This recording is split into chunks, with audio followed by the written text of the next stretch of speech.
Hey, it's Sunny in Colorado, and today I want to talk about deeds and titles. A lot of times people get these mixed up, deeds versus title. No, they're not the same thing, but they're super important. A title is the term for the ownership of whatever it is you have. You can have a title to a car, title to a boat, title to a home. With homes, a title enables you to transfer your interest in a property to someone else. When you're the owner of a property, you have what is called the bundle of rights. Think of it as a bunch of sticks, and each stick represents one thing of your right. And you're allowed to rent a property and give some of those sticks to somebody else. For example, one of the rights are possession, the right to possess it. When you're renting to someone, you're not possessing it, they're possessing it. So you're handing over that small stick to the renter, showing that they have the right to possess that property at that time under those terms. There's also other rights in there: the right to control that property, the right to set an exclusion of that property. You can dictate who can come on that property or who has to stay off that property, aka trespassers. There's also the right of enjoyment. You have the right to enjoy your property, to sit back in your backyard and have a drink and relax, mow your lawn, cut your trees, fall asleep in the backyard, build a tent, whatever you want to do back there. And the last one, the right of disposition. This gives you the right to sell your property. And that's the bundle of rights in whole there. But like I said, you can issue those individual rights within that bundle to other people. This is where you have leases, rental properties. You may donate a piece of that property temporarily to the public. That happens too. So that's what those bundles of rights on. But let's move on. Title is just the legal term of your ownership of that property. Now, the deed is used to transfer that title from one person to another. So you can look at a deed as a receipt. And there's a whole bunch of different type of deeds when used to transfer that property. Most of the time you'll want to work with a warranty deed.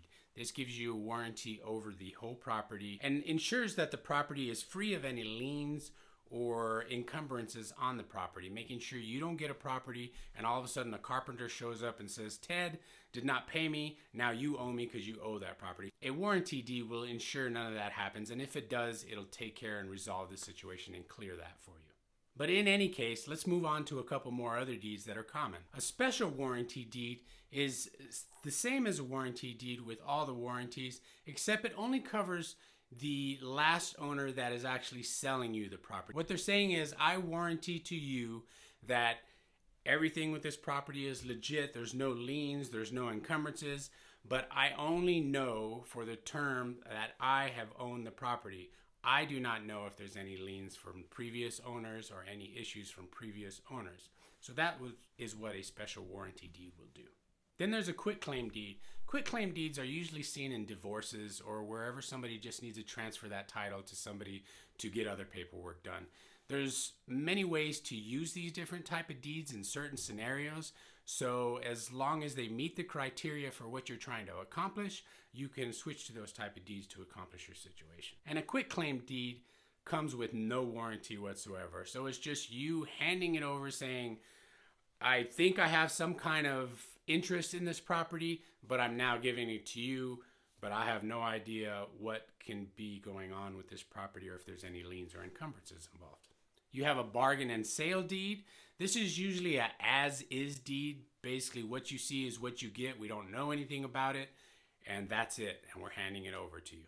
And then another one that will come up is a trust deed. The trust deed is used whenever a buyer may be using seller financing to buy a property and they use a third-party trust. What they'll do is they'll give that title, the seller will give that title to the third party, and the buyer will buy that property. But if they were to default, instead of having to go to court and evict them and go through all the foreclosure process like banks do, they just contact the trust, say that they defaulted, the title goes back to the seller, yada, yada, yada, game over. So that's a quick rundown. There are a lot more other deeds, but they're not very commonly used. The most commonly used, like I said, is the warranty deed, because you want to buy something that has a warranty and you want to make sure it's a general warranty that covers everything. So I hope this helped you out. I hope it answered some questions. If you did have questions about what a deed versus a title is, remember, a title is the ownership of the property. The deed is used to transfer that title from owner to owner to owner to owner. If you found value in this, don't forget to like and subscribe. And if you have any ideas for future videos or maybe just something you want to know about real estate, feel free to leave it in the comments and I'll be sure to make a video in the future on that idea. Thank you and Happy New Year.